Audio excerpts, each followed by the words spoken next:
Ay do. Jien ucha. Jien ate ponte.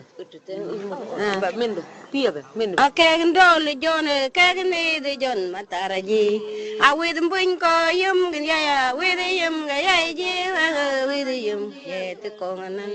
Awendol kuma wendol da jala kura. Akong tol kong wa jinjije wai kan ji mataraji. Ajal tanya jal danya nyinga jal erde ka de gua. Maaf kong winyi luanga duanga yum ya nye ka ji lulu yo kong yen. Kegendol jone kegendol mataraji. Awid mbun ko yum gin ya wid yum ga ya ji gina yum ga. Awendol da kuma wendol da jala kura. Akong tol kong wo jinjiji wai kan jiji mataraji. Ajal tanya jal danya nyinga jal urde ka te gua. Maaf kong winyi luanga duanga yum ya nye ka ji lulu. Kegendol da jone kegendol da jon mataraji. Awid mbun ko yum gin ya wid yum ga ya ji wid yum ye te konganan. Awendol da kuma wendol da jala kura. Kong tol ndala wo jinjiji kong won mataraji. Ajal tanya jal danya nyinga jal urde ka te gua. Maaf kong winyi luanga duanga yum ya nye ka lul kong yene kegendol da jone kegendol da jon mataraji.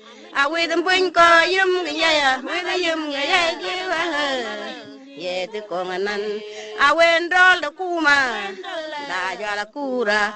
Akong tol kong wo jinjiji wai won ji mataraji. Ajal tanyan jal urde ka te gua. Maaf kong winyi luanga duanga yum ya nye ka lul wayena kegendol da jon yo jon mataraji. Awid mbun ko yum ya ji awendol da kuma da jala kura. Akong tol kong wo jinjije wai won mataraji. Ajal tanyan jal danya nyinga kaje te gua.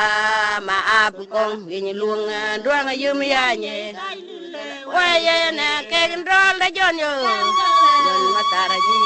Awid mbun ko yum ya ji gina ye te konganan. Awendol da kuma da jala kura.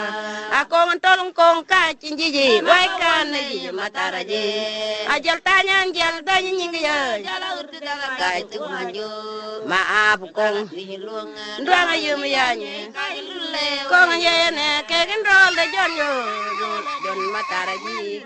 Awid mbun ko yum ya ji ye te konganan.